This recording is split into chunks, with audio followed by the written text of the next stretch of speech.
Hello, everybody. I am JayLeonardJ, and this is the full story behind my brand new single, Light It Up.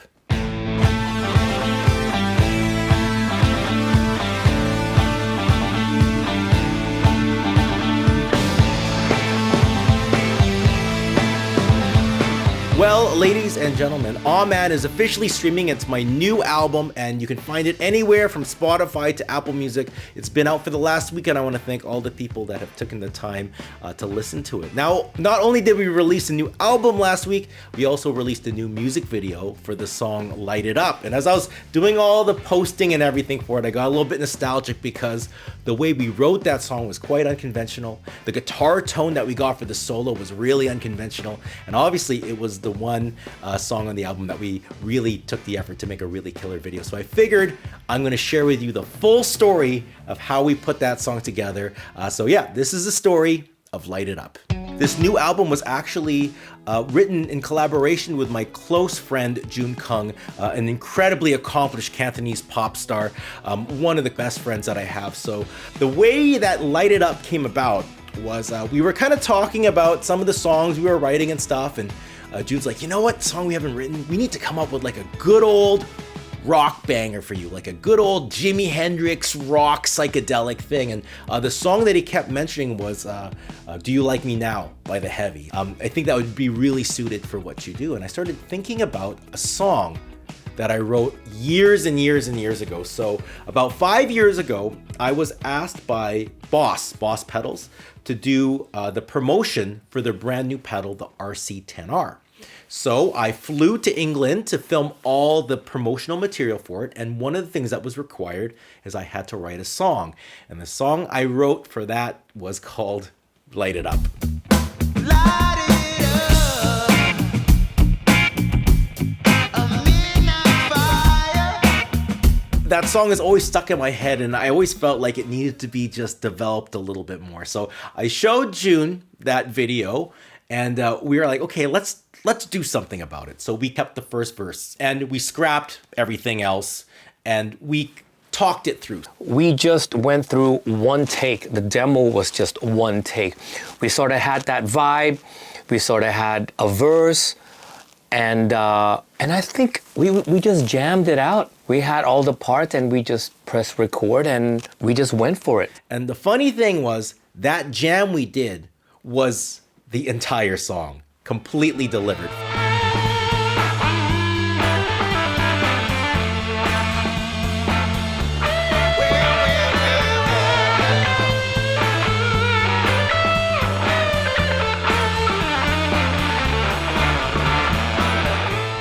So when it came to writing the lyrics, I actually really liked the verse that I wrote for Boss. So, light it up, midnight fire, wheels are turning and the fingers are burning, right? And that song for the Boss video was about staying up late and writing a song with RC10R. That was kind of what it was, right? The wheels are turning are the two wheels on the pedal.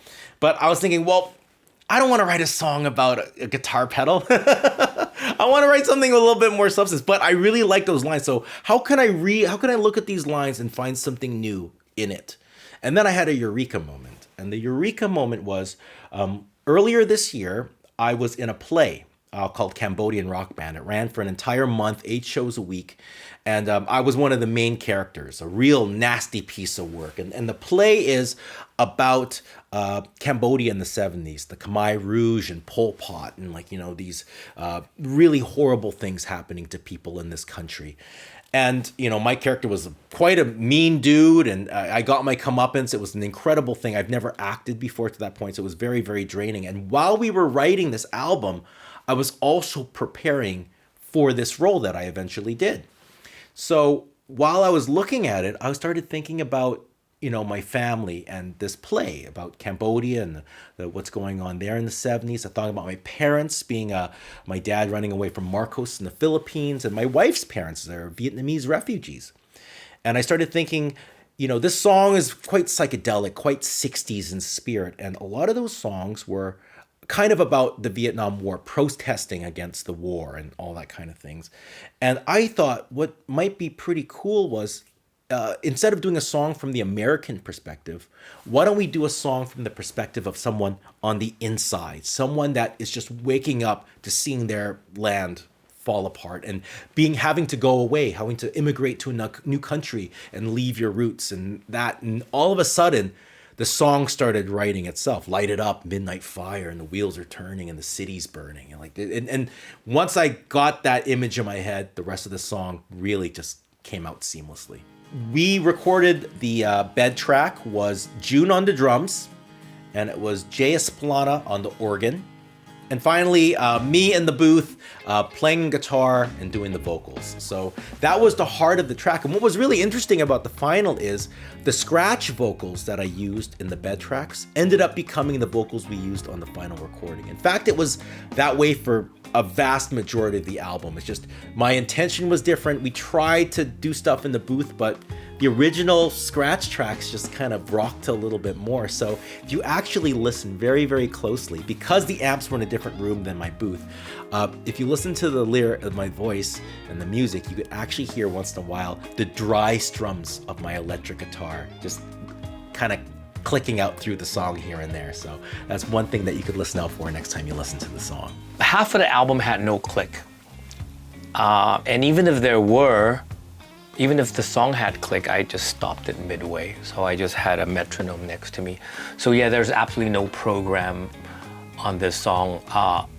For the drums, it was just completely one complete take. I think every song was just one complete take, whether it be like second, third, or fourth take. And I actually played bass on this one. We went for like a 60s Hofner bass on this one. I think J2's organ is just absolutely, it's like a warm coat that just hugs everything together.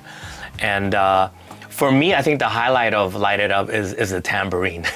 So there are three different guitar sounds that I get in the guitar. The first one being the bed track, which is a PRS Modern Eagle 5 on the bridge pickup going into a Fender Vibrolux, a vintage one, and a Tone King Imperial. And that's when I was doing all the big jabs.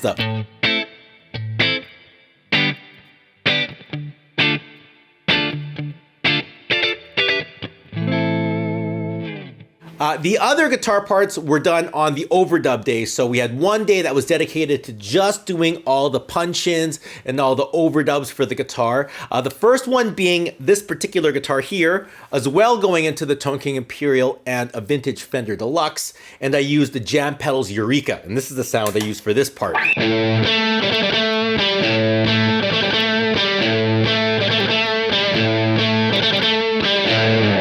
So that's the sound that gets the whole track going, pretty important sound. And then finally, for me, the tone that makes the entire track is the line and sound that I use for this line. Right, so the way we did that was quite interesting. So we're gonna go back in time to the very, very first day of the recording session. So we walk in, and I have a giant suitcase full of guitar pedals, and so does my producer, Ben Kaplan. He comes in with a giant suitcase full of guitar pedals. And one of the pedals, he makes a point out of taking and showing me is this old pedal called a Roland Double Beat. And he said, you know, I bring this to every session. I found it at like a pawn shop or like at a swap meet, one of those kind of things. I found this pedal there, and I thought it was bizarre and crazy, but to be honest, I have never, ever found a use for this pedal. I've tried to put it on tracks, and the only time we were able to put it on an album was he was with Mother, and they tried to make it work, but they couldn't. But in between takes, it started picking up Russian radio, and they ended up recording the radio signals that were getting picked up by this fuzz pedal and putting it on the album. So that was the only time he's been able to use that fuzz pedal. And he looked at me almost like it was a challenge. All right, so let's fast forward to us trying to figure out the tone for the main sound of this for this song, the guitar solo and the main lick. Well, the one idea I had was I'm really, really inspired by the Isley Brothers, the tone that they use on like Who's That Lady or Summer Breeze. And what that was is a guitar pretty much going into a cranked Neve console, pretty much, and a big muff pie. So I was like, you know what? I want to do that. I think that would be the perfect sound for this psychedelic kind of thing, that guitar into a cranked console kind of thing. So what I did is I got my my Telecaster, I put it into a Neve 33122A preamp, and we cranked it all the way, and then we started experimenting with different fuzz pedals. And you know, I had my big muff styles, we tried the Eureka, we tried a bunch of other things. They all sounded great.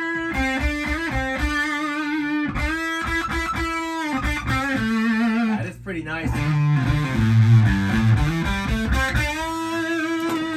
But then I noticed the double beat just sitting there, and I thought, you know what? I think we should try it. So we plugged it in, and right immediately, it just sounded awesome.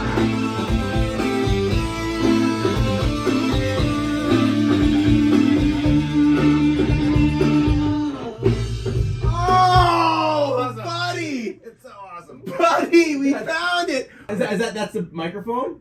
Where's the DI? No, that's just it. That's it? That's the direct. Let's hear. Awesome. Yeah, dude. Man, that's massive.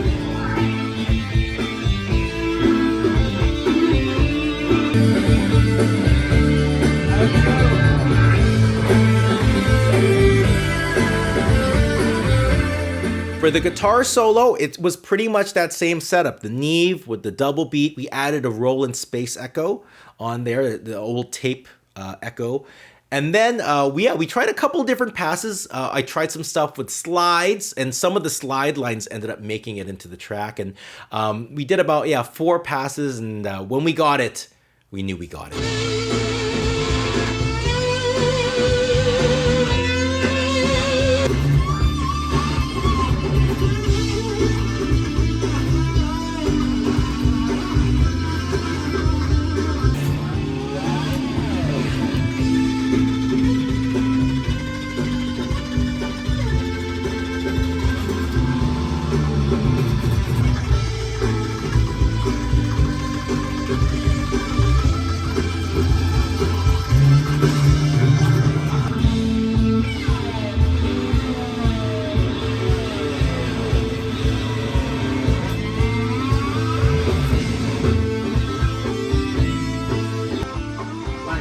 On that. Yeah, you like that, eh?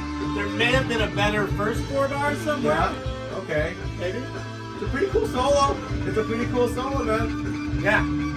All right, if you feel like you got it, I can do one more. But do you feel like you got it? Because I think this is one of those things where I gotta feel like I have it. this is Let me get such one a more. big solo. Let me get one more in here, yeah, because this is kind of the highlights. I guitar feel solos. and I feel like this song is the one that, should be like, if we were to not play anybody anything and throw that in their face, we want them to, This is the one. Okay, let's Yeah. do it. I'll do one more. do one more. That being said, I think I have it.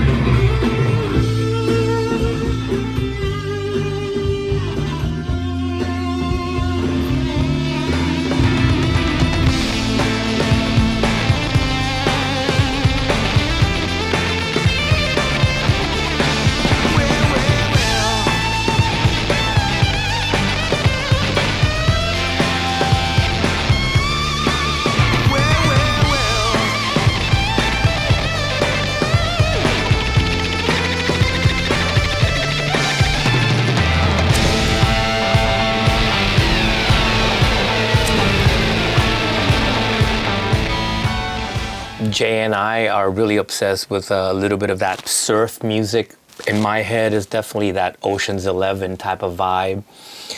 A lot of my approach to playing this album was, I was definitely, channeling a lot of Ringo Starr. I think a lot of my drumming is channeling Ringo. To me, Ringo's one of the best in the world, hands down, one of the best musical drummers in the world. And I would suggest a lot of musicians, and especially drummers, check out Ringo Starr. He is the man. Fast forward to last November. So by last November, the album was pretty much done. It was, mastered and everything like that. And we were just sitting on it. And June set up a really cool show in Macau. Macau is like the Las Vegas of Asia. If you saw the Bond movie, they were in Macau, right? And it's right off of Hong Kong, and we were doing a headline spot for the Hush Festival on the beach. So it was beautiful, beautiful night right at the end of the evening, and we did a sneak preview of the entire album. And we figured, well, I live in Vancouver, and June, my co-writer, lives all the way in Australia. We never really, get to see each other. So while we're in Hong Kong, Macau, Hong Kong, why don't we make a music video to, tie everything together, tie up this experience together? And that's what we did.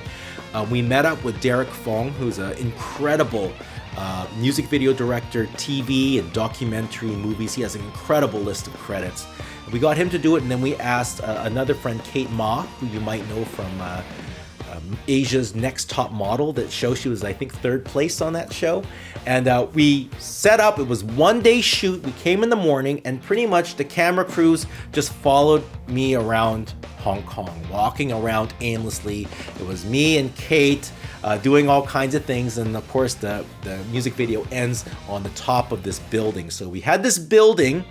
The finale of it was on top. I brought Jay to play bass, not keyboards, and we had June on the drums, and that was a really cool thing. And then the sequences, like in that little bar-y kind of area, that was actually in the same building that we did the rooftop scene in. He did an incredible job. It is no small task to make me look cool on camera. So that's it. That's the story of Light It Up. I really do hope you enjoyed the music video. And I also did another video on the making of, which is the making of I'm Gonna Make It, which is the previous single I released. So Aw Man is out. It is streaming. Please give a listen. And all the people that have listened to it and sent your DMs and stuff, thank you so much. It means a lot to me that people are listening to the music.